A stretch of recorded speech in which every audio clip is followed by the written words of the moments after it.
చాలా కాలం క్రితం యోబు అనే మంచి మనిషి ఉండేవాడు. అతను దేవుణ్ణి ఎంతో ప్రేమించేవాడు. ఎప్పుడూ మంచి పనులే చేసేవాడు. అతనికి పెద్ద కుటుంబం, ఎన్నో పశువులు, అందమైన ఇల్లు ఉండేవి. అతని జీవితం ఆనందంతో నిండిపోయి ఉండేది. కాని ఒకరోజు అన్నీ మారిపోయాయి. ఆకాశంలో సాతాను చెప్పాడు, యోబు దేవుణ్ణి ప్రేమించడం అతనికి అన్నీ ఉన్నందుకే. అప్పుడు దేవుడు యోబు విశ్వాసాన్ని పరీక్షించడానికి అనుమతించాడు. ఒకేసారి చెడు వార్తలు వచ్చాయి. అతని పశువులు పోయాయి. ఇల్లు కూలిపోయింది.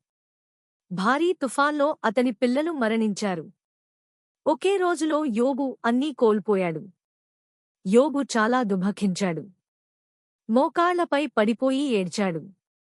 కాని అతను ఇలా అన్నాడు, ప్రభువు ఇచ్చాడు, ప్రభువు తీసుకున్నాడు, ప్రభువు నామం స్తుతింపబడుగాక.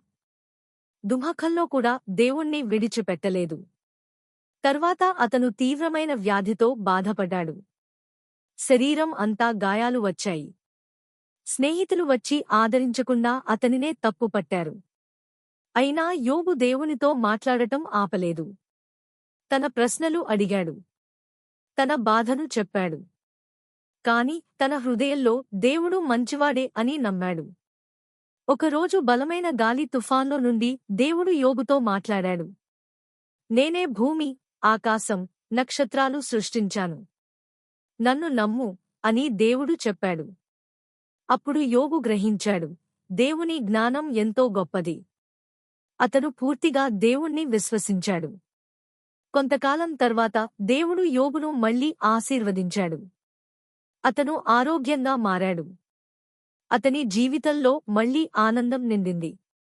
ఈ కథ మనకు నేర్పేది, జీవితం కష్టంగా ఉన్నప్పుడు కూడా, మనకు అర్థం కాకపోయినా కూడా, దేవుణ్ణి ఎప్పుడూ విడిచిపెట్టకండి. ఎందుకంటే దేవుడు మిమ్మల్ని ఎప్పుడూ విడిచిపెట్టడు.